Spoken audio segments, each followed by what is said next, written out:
Thank you for joining Cancer Support Community Atlanta for this program. Please visit our website, cscatlanta.org, for a complete list of live and recorded events. We invite you to sign up for our newsletter to stay connected to all future programs. Happy New Year, guys. Haven't seen some of you for a while, so good to see everybody today. So we haven't been here since November. I hope y'all had a good holiday, maybe cooked some of the stuff that Kip and I did with you guys in November, which I know was a lot of fun. Today we are going to do soup and sandwich. So we're going to make an eggplant tomato bisque, which is it's super easy. And as we get into it, I can tell you different ways you can go about making it with different ingredients. Today we're going to use eggplant and fennel, tomatoes, some garlic and some onions. It was actually the first soup I ever learned to make when I was really little in the restaurant world. And it was really good. So the eggplant's nice because it makes it really creamy. I've never made it with coconut milk, but as you guys know, the ones that have been here, I love to experiment on you guys. So we're gonna throw in a can of coconut milk, which I think is gonna be pretty nice in there as well, just for fun. We'll see where it goes today.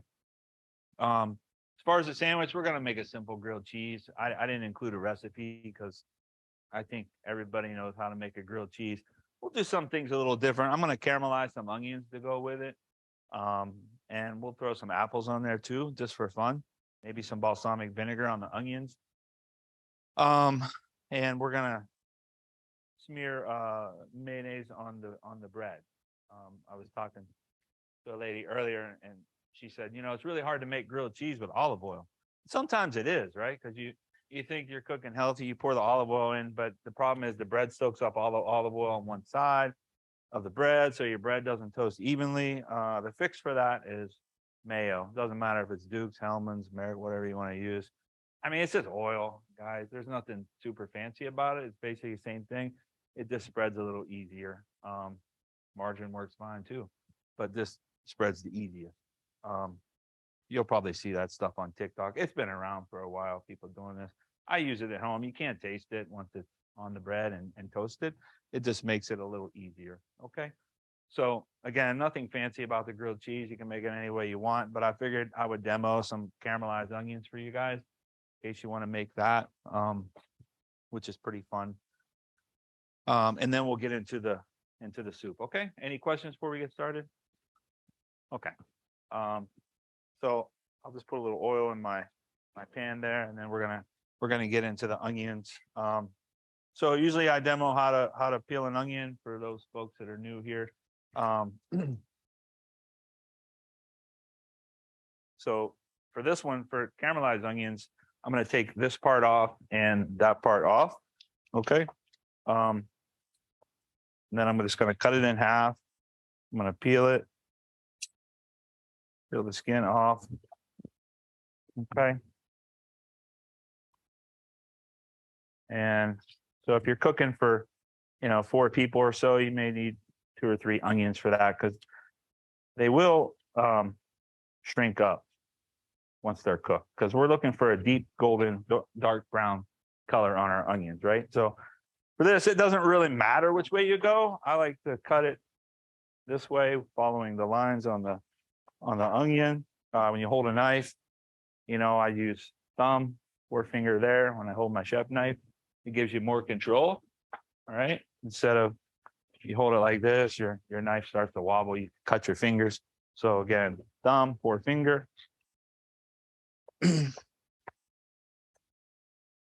Feel free to just speak out if you have questions. I'm good with that.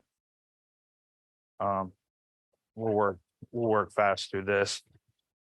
Again, I don't think this is anything new to a lot of folks, but I wanted to do it anyway, so you guys can see.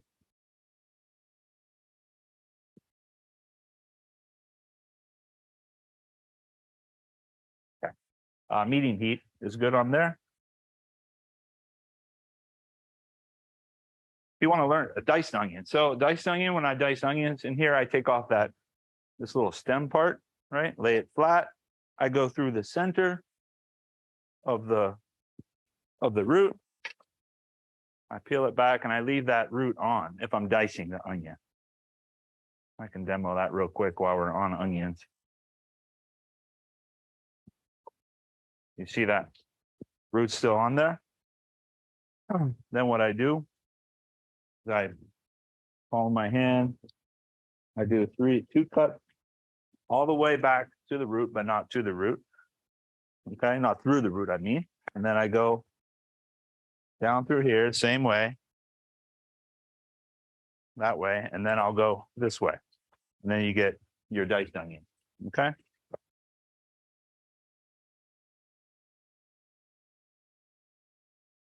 We'll just throw those in there, it doesn't matter. They'll cook up fine. How do you not cry when you're dicing onions? I was waiting. Come on, you guys are. Anybody know? Anybody have tricks? Suck on a piece of, I don't know, never tried it. Yeah.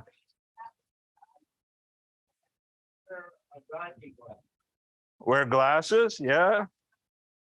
Yeah. Okay. That's a good idea.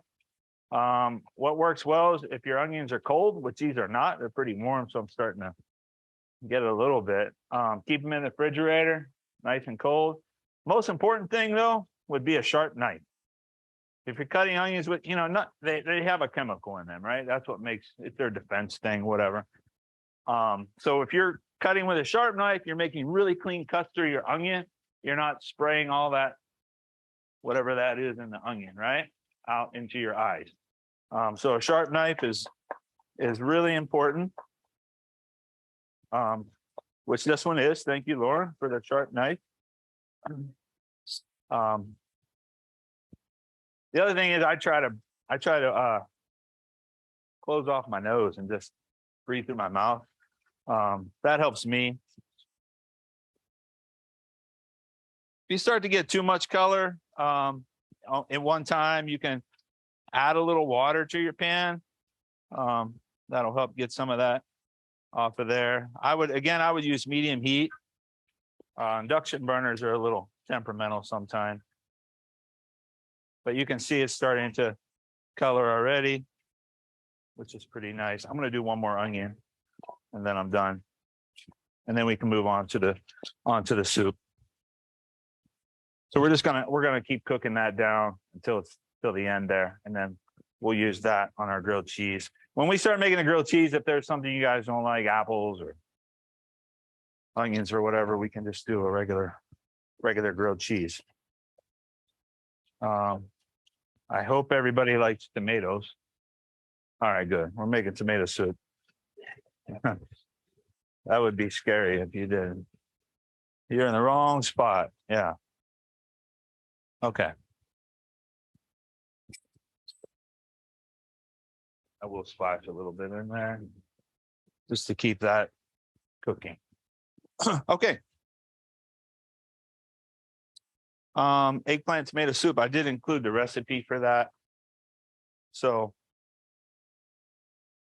yeah, this one has onions, garlic, eggplant, and fennel, which I really like fennel. Just gives it a unique flavor, a different taste, a niche flavor. It's really nice. We're going to use canned tomatoes today. If it's summertime, I'd encourage you to use fresh tomatoes. I made it without doing anything fancy to the tomatoes. I didn't peel them. I just throw them in raw when I make it. So if you're growing tomatoes and maybe there's some that are overripe, I use them in the soup. Just take the core out, throw the whole tomato in there, smash it up a little bit. It works great. This is wintertime. We know tomatoes aren't in season, so we're going to use canned tomatoes. And it's pretty easy. I've done it without fennel. I've never made it with coconut milk, so we'll get to enjoy that together. Saffron is nice in it as well. A little pinch of saffron in the summertime. Saffron's kind of expensive, but if you happen to have a little bit, that works well. Yeah, you could. Sure. We were talking about that earlier. Things to put turmeric in. What about turmeric? Sure. I don't think it would hurt. You don't want to go overboard with it. You know, it can get pretty potent sometimes, but I don't see why you couldn't. I think there's a lot of good benefits of turmeric. Ah, yes, it does. Did you guys hear that? Yeah. Good tip. Good tip. Um, I wouldn't do anything. I've used heavy cream, heavy whipping cream will make it really nice and rich, and it'll help mellow out some of the acidity if your tomatoes are, you know, they have a lot of acid in them. You could omit coconut milk, you could omit cream. You can add another thing I like to do, we might do that today too, is finish with some olive oil, just straight on olive oil, pour it in there. Again, we talk about olive oil in here. We don't want to use the really good stuff for salad dressing, but for something like tomato soup, remember we talked about finishing oils? That's where I would use it in the tomato soup. So if you want to omit cream, you want to omit coconut milk. If you guys are scared of the coconut milk, we do it. It's fine. I don't have my heart set on it. I just figured we'd try it. But the olive oil is really nice to finish with. Okay. Coconut milk, heavy cream, and adding oil is a great way to bump up your calories. Mm. And then also for those who survivors that were trying to watch your weight, try and maintain your BMI, not adding as much coconut milk as can happen. Yes. Yeah, absolutely. Absolutely. And still get all the great antioxidant benefits of the tomatoes and all that sort of thing. You could do it depending on what your goals are. That's awesome. Thanks for that advice. Yeah.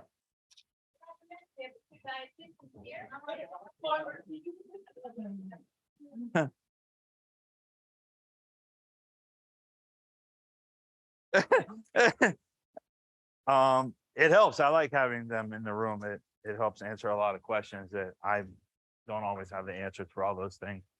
I forgot about the black pepper thing. I knew that, but I forgot it. So thanks for that tip. That's a good one. Yeah. Yeah. I'm just peeling some garlic here real quick. When you go to the store, you want to look for garlic that has the big fat cloves on it, not the little teeny tiny ones that I mistakenly bought yesterday. They take a little time to clean up. Okay. So I'll follow my instructions. Cut the eggplant lengthwise. Oh yeah, let's talk about the eggplant real quick. I pre-roasted it because it takes, 20, 25 minutes or so in your oven. 350, 375, 400. Don't be afraid to crank it up. What I do with the eggplant is when I get it, get on the screen here. When I buy it, I cut it in half. I leave the skin on, right? I score it with my knife, just make some cuts. I sprinkle it with olive oil and salt and pepper, right? Skin side down, I throw it in the oven, 350, right? It's going to save you a lot of time because what you don't want to do is sit there and peel the eggplant, chop it all up, try to saute it in the pan. It's not gonna get as creamy like that. It's just gonna take a lot more time. You're gonna have to do some extra steps to get it cooked down. So it's just a lot easier if you leave the skin on, cut it in half, score it, salt, pepper, olive oil, liberal amount of oil, throw it in the oven, roast it until it's nice and soft like this. Okay? 350, 375, 400, doesn't matter. You can't screw it up. It's got a skin on it, so it's gonna have to be in there a really long time for you to burn it. Okay, as long as you put the skin down or put the skin side up, okay, you're not gonna mess it up. It's super easy. The longer it cooks, truthfully, even if you go an hour, it's gonna be easy. You're gonna be able to scoop it out. Then once it cools off, you can scoop it out. This one's still kind of hot, but I'll show you when we get to it how we scoop that out. And you can see with the onions, I just keep adding some water. It's kind of like French onion soup. You guys ever make French onion soup? This is basically the same process, just a lot more onions. But I cook them and cook them and cook them and cook them for a really long time. And then you can see we're getting some good color on these. The water just helps to deglaze the bottom of the pan, keeps them from sticking, but yet they still keep cooking. And then the steam helps tenderize the onion and cook it. And then when we get to the end of it, we'll go ahead and season them up, a little salt, pepper, and I think today we'll just add a little balsamic to make it fun for our grilled cheese. You sure can. Question. Mm-hmm.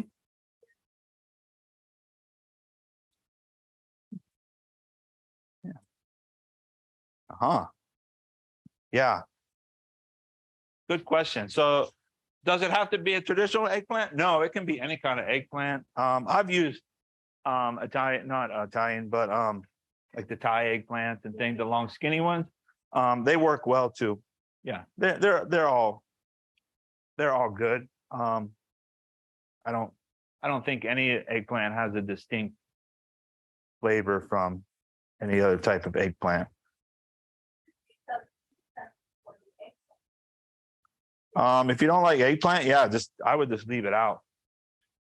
You know, this soup, it could just be tomato soup if you think about it, right? If you just want to leave out the fennel, you want to leave out the eggplant.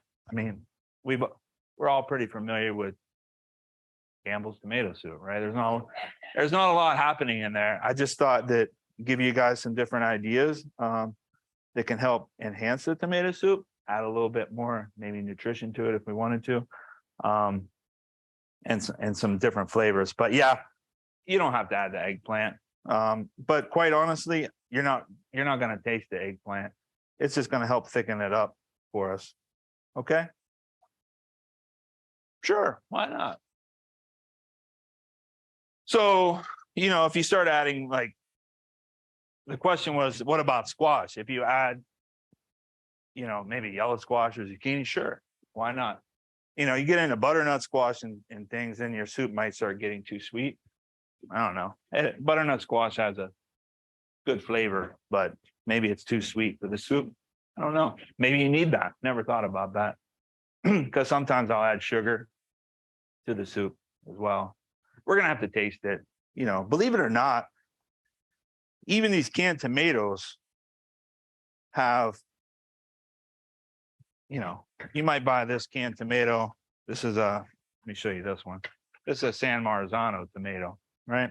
That's kind of the fancy tomatoes. They're good. They're grown in one region of Italy, in a certain way. It's a certain variety. But also, if I buy this can in January and then I go back to the store and buy it in September, it might taste different based on how it was grown, where it was grown in Italy. So believe it or not, those things do change. It's not going to be like that dramatic, but there are differences in acid levels and things like that.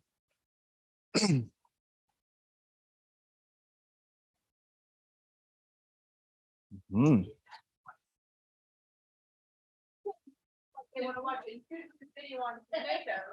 So it's kind of interesting. Yeah, I think we may have talked about this here before with tomatoes, but I read this thing or watched this documentary as well on tomatoes.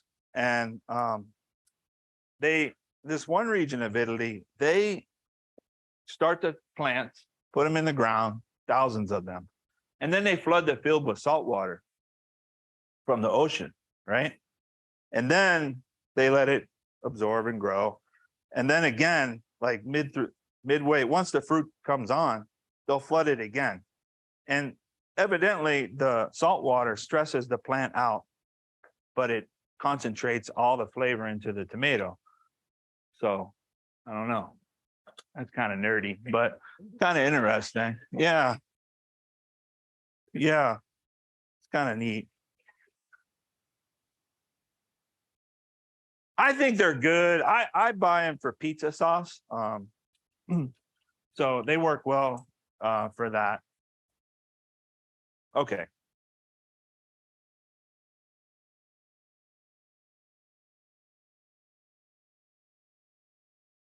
Right.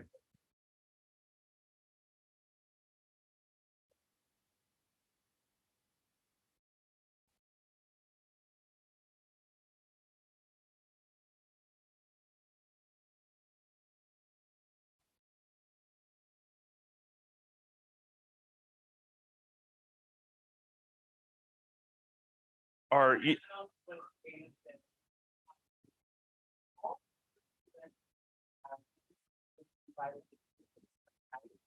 So that's why it's very important to use the range of how to describe it. So the eggplant is the purple, the tomato is the red.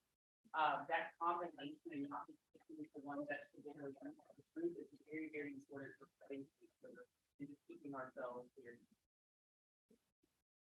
For a green vegetable, we should add this that would change the flavor, or we could kind of. we were talking about zucchini, you know.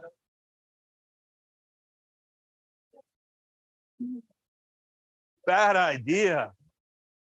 No. Why not? Try it. See what happens. Tomato goes really well. Okra goes really well with tomatoes. Yeah. Yeah. It goes really well. Also gives it a little body, right? Once it cooks down.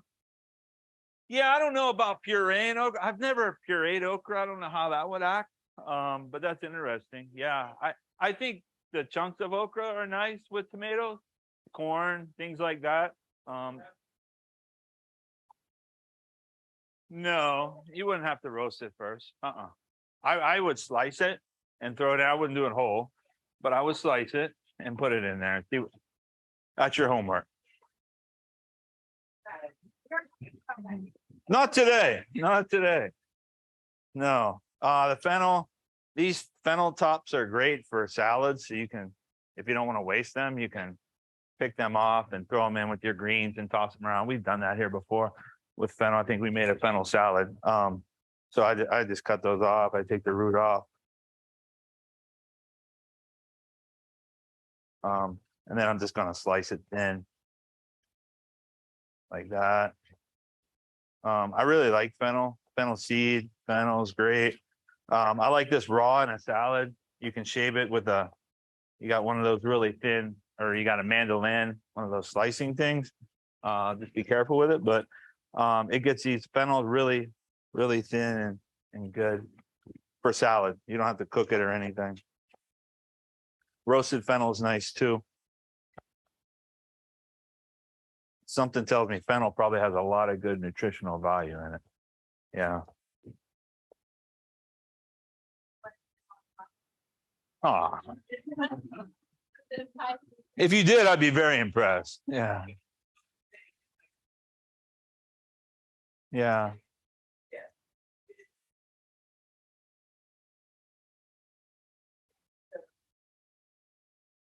Yeah, I like what you said about different colors of vegetables. You know, it gets me thinking about summertime with all the different tomatoes that are out there now. The yellow tomato, white tomato, really dark, almost black tomatoes. They're a lot of fun to eat and grow too. And they all do have really different flavors. So we're just sauteing the fennel a little bit. The onions are doing well. Then we're gonna add our eggplant. Then we're gonna let that simmer and we'll start working on our grilled cheese. There's no easy way to pre-make all the grilled cheese. I'm sorry. You're just gonna have to sit here and watch me grill grilled cheeses. So, all right, eggplant.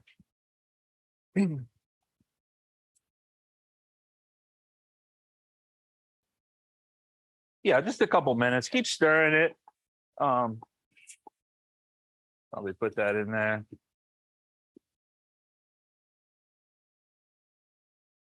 Those of you that are new here, I write recipes, but I don't always follow them accurately when I'm cooking. So, but just follow the recipe when you go home.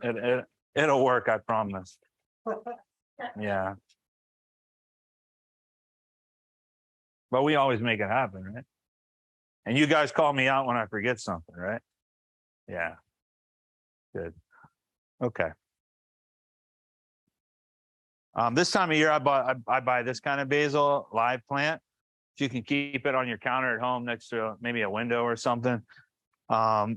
You'll find that its quality's better because say you go to, I'm not hating on Publix or Kroger, but they sell the basil in the little packets. They're super expensive. You get home, half of it's rotten. You're kind of screwed. You know, you feel like, wow. If you buy this, you can see how nice they are in the store. There's other herbs too, like rosemary and things. I don't know, maybe $4 or $5. I can't remember, but you know, you can keep it for a long time. Just give it a little bit of water, a little bit of sun. It'll live for a while in your kitchen. That way you have it. It's okay to get some color on the fennel and onion. That's fine too. Okay.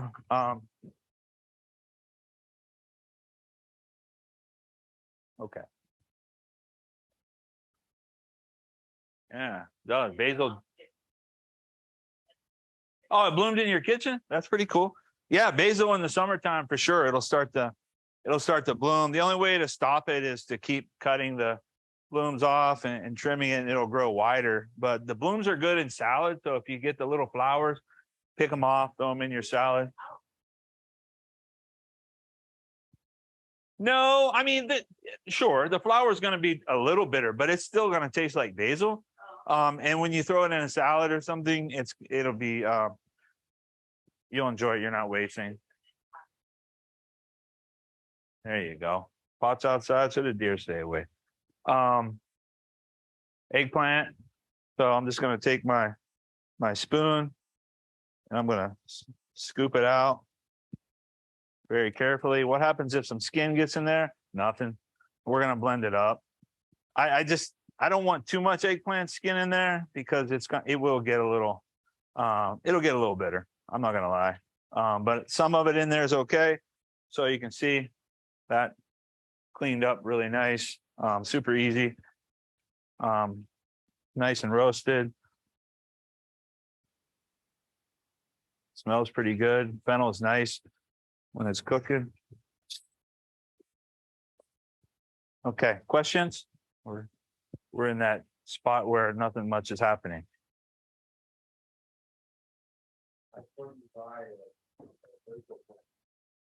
Where do I get the basil plant this time of year? I got that one at Publix in the produce section. They usually have a little stand set up with rosemary, thyme, basil, maybe mint. Basil is really easy to grow in the summertime. So if you're thinking about growing your own plants or herbs, or doing any gardening, start with herbs. Herbs are super easy. Get a pot on your patio or front porch or whatever.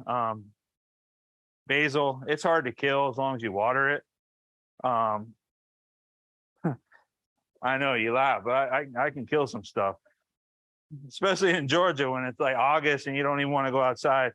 You know how it is when in April you start getting excited. I don't know about you guys. I'll look at seed catalogs and like, I want to grow this, and this. And you know, you get going and you got your garden going, then July comes and it's 100 degrees outside and it's so hot. And you're just like, whatever. You can't keep up. The weeds take over. But herbs are easy in a pot. So that was easy, right? Yeah. All right. We're just going to stir that in. It's a good point if you want to add some, a good spot if you want to add some white wine. Another thing I've added before is balsamic vinegar to this.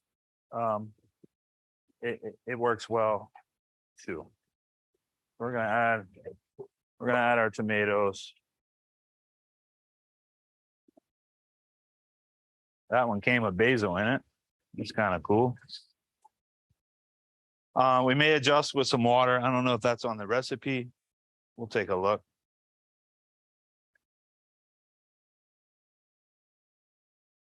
Tomato puree. Okay.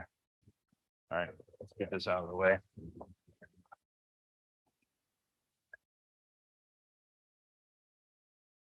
You guys good? Follow me along? Okay. Nice. A lot of people here today. It's good. Thank you all for coming. I brought in my emergency, my emergency tomatoes. I want to make sure everybody has enough soup today. So Lauren told me we had a lot of people, so I get excited. In the restaurant, we have an easy can opener. Just opens that up in about 2 seconds.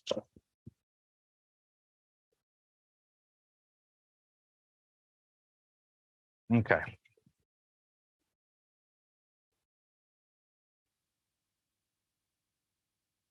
The recipe that you have there will feed about six, 8 people, just so you know.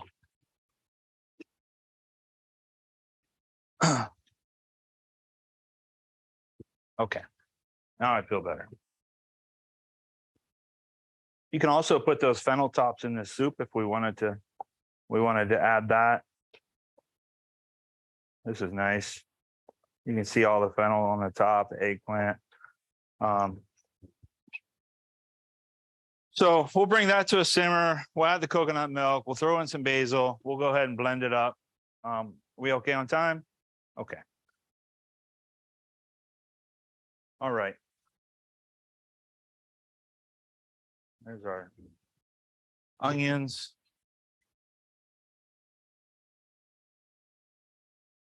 Putting, hot stuff in the blender. Yeah. Or it won't work, like when Kip was here and she convinced me to use the wrong blender. Yeah. That's what happens when we work together. Okay. So we're going to make some grilled cheese. Yeah, we got plenty of time. Good. Any questions at this point? Soup. Remember, anything goes in the soup. We don't care. Just have at it. There's a basic guidelines for that. Grilled cheese. Make it however you want. Does anybody not like onions? Oh, onion. Cool.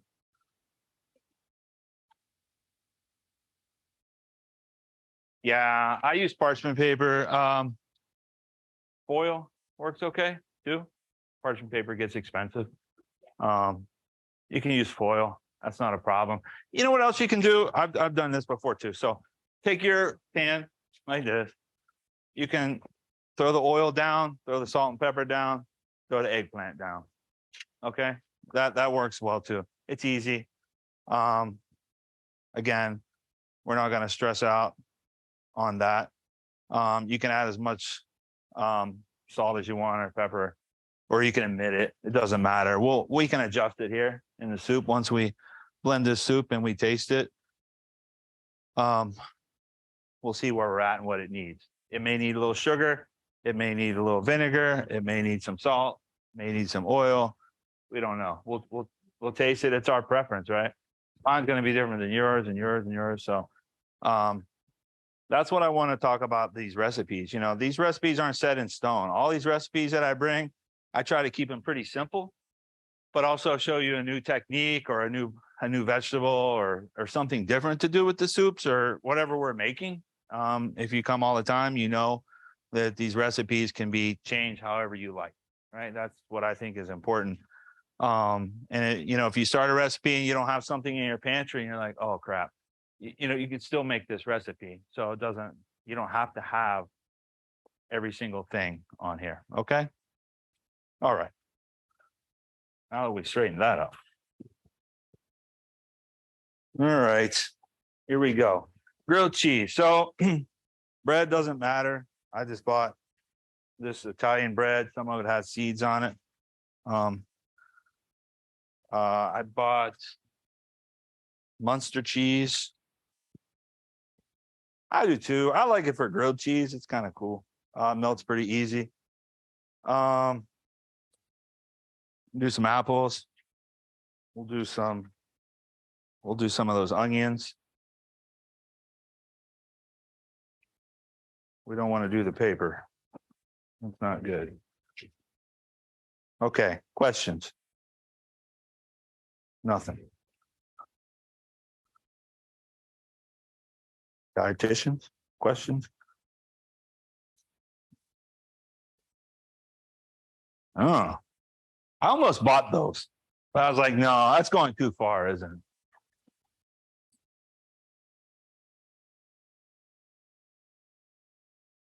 it? Uh,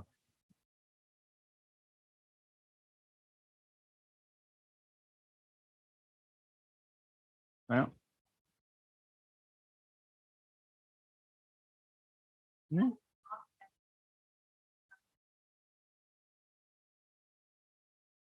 Oh, that's kind of nice. I will say that the vegan cheese options, plant-based cheeses are getting better on the market. The meltability, when they first came out, they wouldn't really melt that well, so it's kind of weird. But now I've seen that um, they do melt better now, so that's a plus.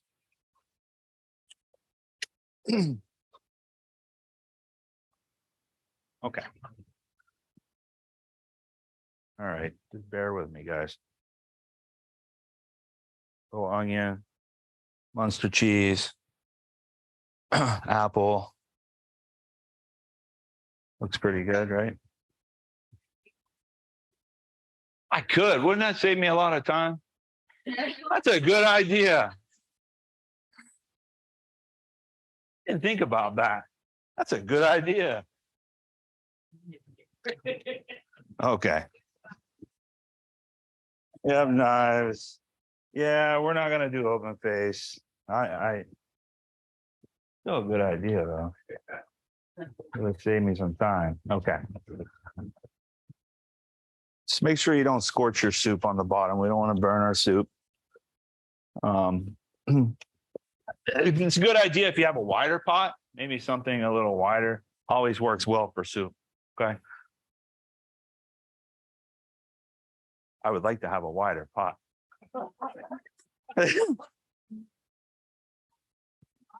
Wider pot. Yeah. Okay, the grilled cheese. I'm gonna use mayo as my oil today. Okay. So what I like about that is you can spread it evenly over the bread. I don't know what the dietitian's gonna say, but I don't know. It's pretty much like oil.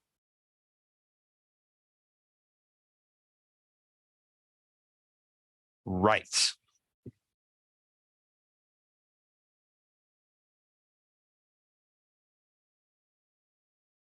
Okay, good. Awesome. Dietitian approved. You heard it here. Like that. Awesome. I like it just because it toasts more evenly for me. I mean, margarine works fine too. So let's not be too critical.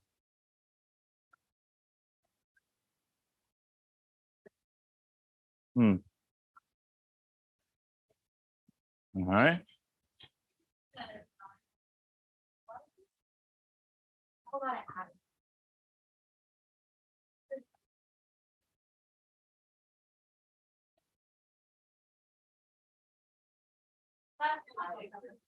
Can you have, you know,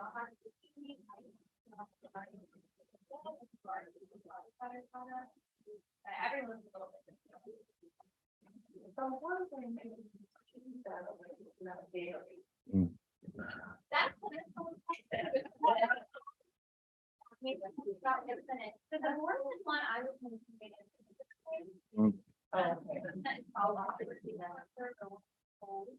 and then they have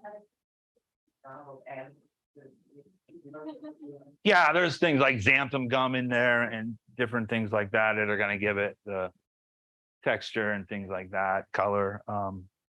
But yeah, that's good. Yeah, not every dietitian will tell you that.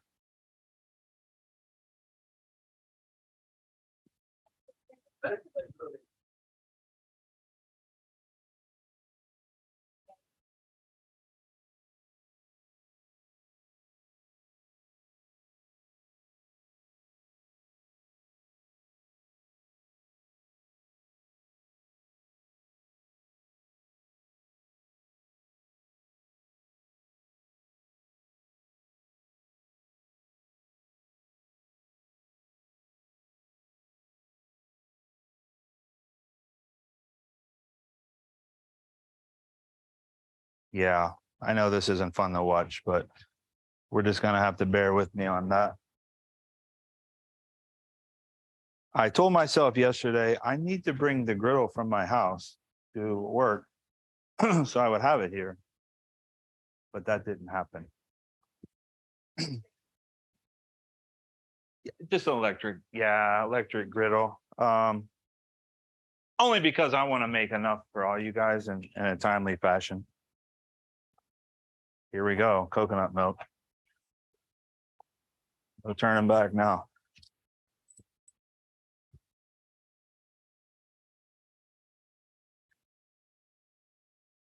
That was in the broccoli soups. Yeah, that's a good point. We did use coconut milk in a broccoli soup last year. You were scared. I was scared, but it worked out, didn't it? We couldn't taste it. Yeah, we might be on to something. It looks nice.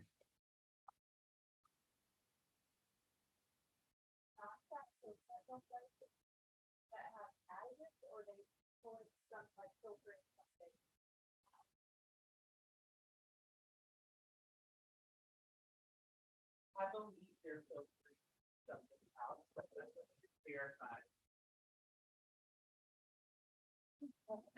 And that state a couple of kind of, Indian with the calories that isn't like radically different. So now I'm curious what the fan is saying, you know, small amount of regular food. Cool. Back to the question.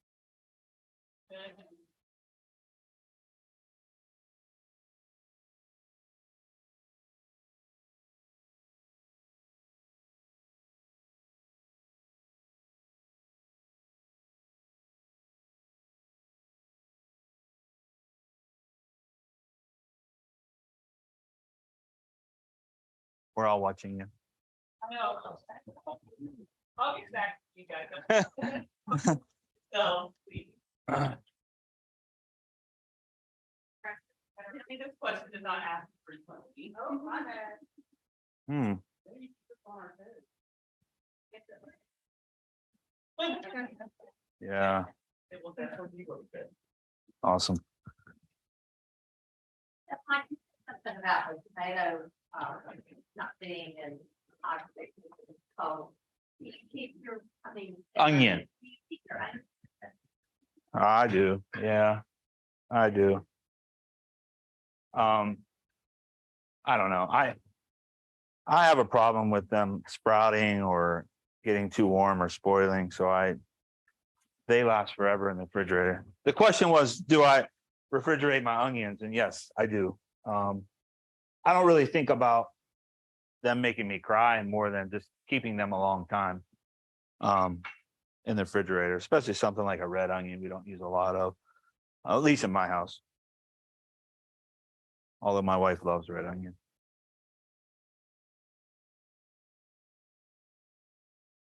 Okay.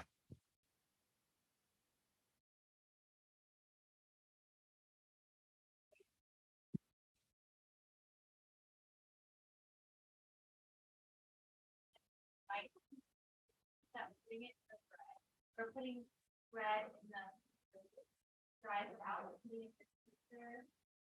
Well, kind of revive it, is that right? I don't know, man. I'm not a fan of refrigerated bread. Yeah, I mean, I don't know. Sometime in the summertime, occasionally I'll throw it in the fridge if we're not eating it fast enough. I'm speaking about at my house.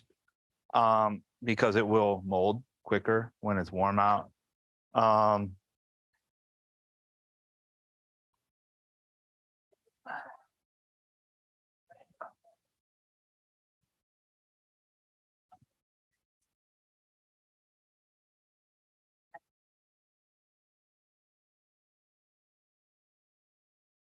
Good question. Freezing bread. I do freeze bread. That's just not a fan of refrigerated bread.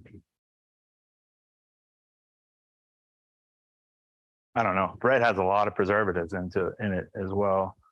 now, right? Does last a long time. Unless this is fresh bread, this won't last a long time. Okay, how's it going? Well, I did, one of the other stuff that she gave me, one of her little starters, and so it's sitting in the refrigerator. And so I'm waiting for it to. And, yeah. But she threw her starter, so I'm like.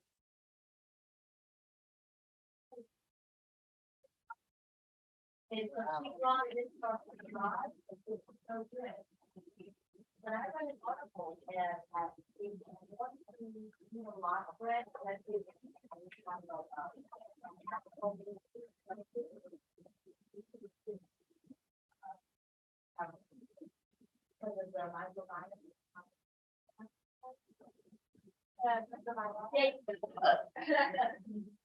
That will, or the probiotics in, or the prebiotics in your gut. Is there any, fact or related to that? I think there's a little bit, because some people do tolerate founder bread better, but it's just the highest fiber bread, and a lot of times people with gut issues a lot more fiber. So it's more like a bread bread. One is just up the fiber in general, but something that's and I don't think there's a lot of or none that actually survive your actual digestion. Okay. But I do hear some people tolerate it better. I think they might also have to do the amount of food. Some people who are maybe I think having beer is there a week sourdough? Not familiar with it. Does anybody else do it differently? Sure, you could blend, Yeah. but you're not gonna get that same. I'm thinking about taste too. You're gonna lose that tangy. Yeah, if you start, which I mean, there's probably nothing wrong with that, but I don't know. I feel like there. Like coconut milk is just in fact watered down regular coconut milk, and so it's not gonna have as much of that.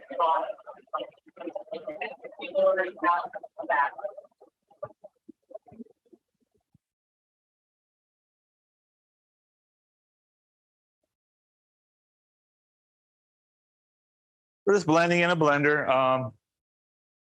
Stick blenders work well, a little handheld blender. That way you don't have to dirty all your equipment.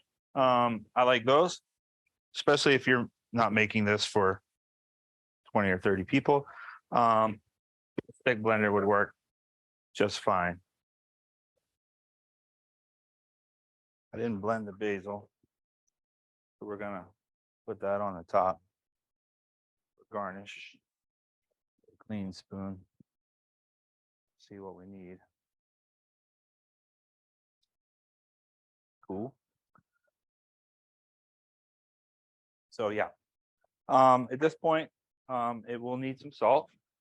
We'll add a little vinegar to it just to help. Vinegar is nice because it gives you opportunity to add not so much salt, and still gets a good balance of acid. The balsamic has a little sweetness to it, which is nice. And it's just good for finishing. In the hospital, we use a lot of vinegar sometimes for sauces that we make for the patient, so we don't have to use as much salt with the sodium restrictions. It works really well. I'm going to make one more round of these and then we can get started with eating. Cool. I used, yeah, I did. You okay with that? I know. We could use some more too. But we made a lot, right? Yeah. Okay. But so it is probably heavy on the olive oil. And you can decrease that amount. But remember, you need some on the eggplant too to help roast it.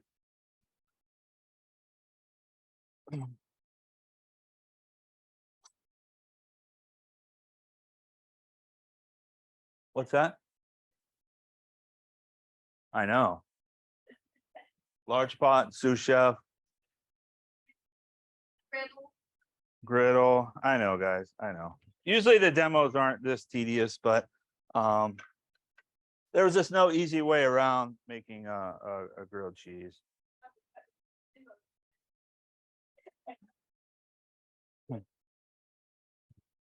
We'll just watch the show and ask good questions. Okay. The patients in the hospital do very well. Well, it's really hard to work in a hospital. The patients usually don't like the food, but a lot of them do, right? So what we try to do, and we touched on it earlier about moderation.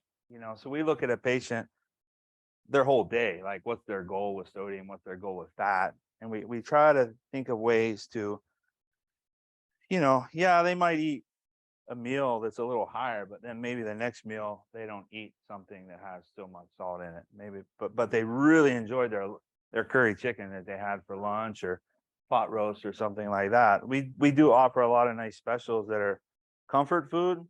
That's what I strive for with them, because that's what I mean. Our goal is just to get folks to eat, right? You just want them to eat, whether they're we got a lot of sick people. Maybe they've been there for a week, 2 weeks. I mean, we have a lot of patients that have been there for months, right? Maybe they're waiting on a heart transplant. I had a guy there for a year. He was a double transplant, waiting on a kidney and a heart at the same time. Menu fatigue is one of the worst things because they're there for, if you're there longer than a week, you've seen everything on the menu can only be so big.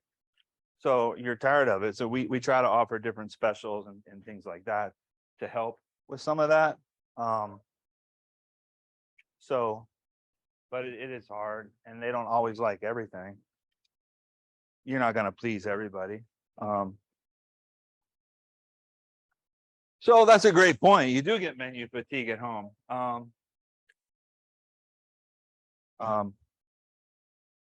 Yeah, so I am going to add some vinegar because I want to. And you can do that as well if you want to take a note. Just add that at the bottom. I don't taste the coconut milk. I am going to add a little sugar because the tomatoes are a bit acidic. You may think I'm adding a lot, but there's a lot of soup here.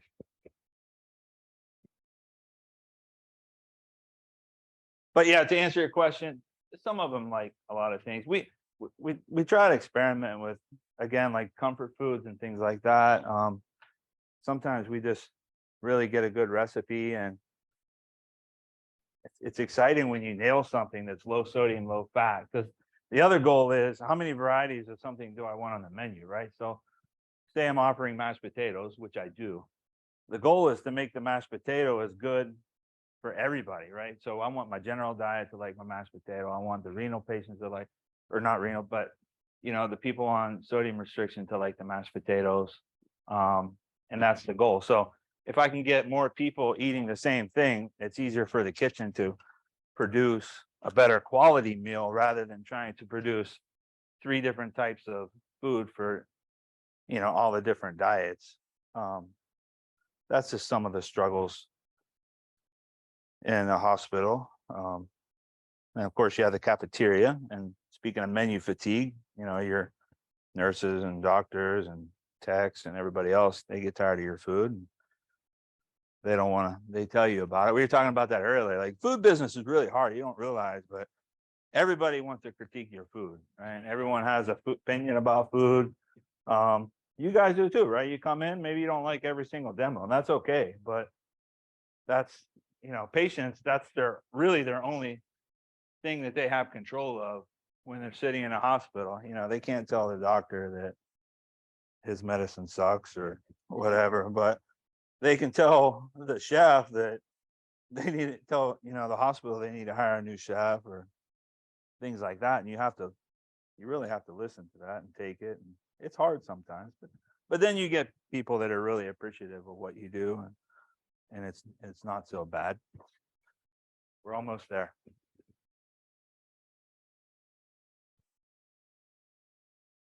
Yeah. Okay. I just want to make this really good. I just want to thank for feedback. Yeah. Chefs are very sensitive people. We say, sure, we want constructive criticism, but we really don't. We really don't. We don't want to hear your comments. Just eat it. Say you like it and move on, right? That's just how it is.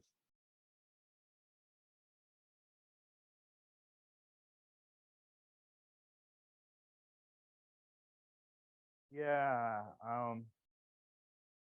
So sure. I mean, you can substitute anything, honey, but all the sweetnesses, they're gonna tell you, right? It's all almost all the same sometimes with some things.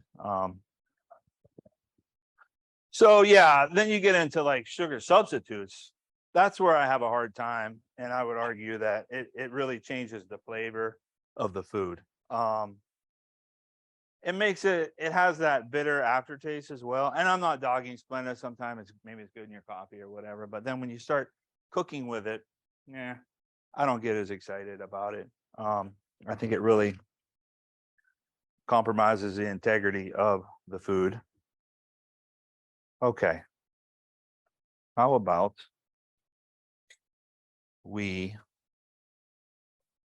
yeah. Um, let's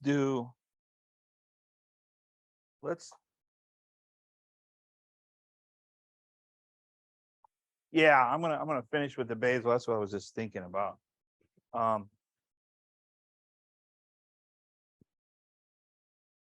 Give me 2 seconds.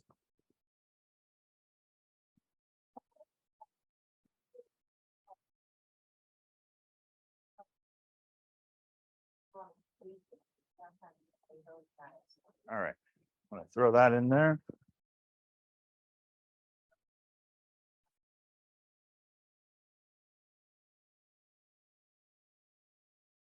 Tedious task, putting gloves on wet hands.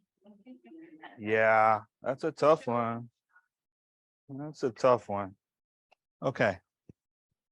There's basil. When you cut basil, guys, don't get in the habit of chopping it all up rough and tough.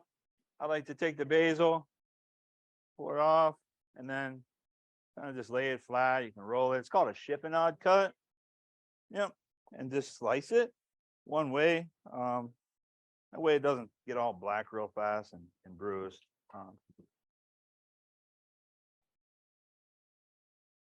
We can add the fennel. Yeah, you want fennel? Okay, all right. That's cool. We can do that. What I'll do is I'll chop this up and we'll add that so we're not wasting it. And then we'll be ready to go. All right. There's the fennel tops. We're going to add that in there. And I think we're pretty good. I'm going to taste one more time. Last spoon.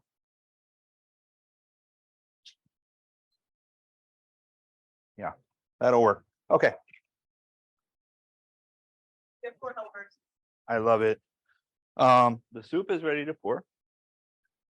I have a ladle here somewhere. I made a mess today, didn't I? I do. I don't know why. It's a lot. Yeah.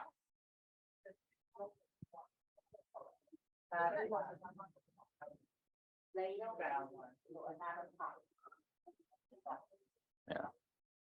Good. That one got a little herbaceous. No, that's good. It's good. It's good. They have some. Okay. You have.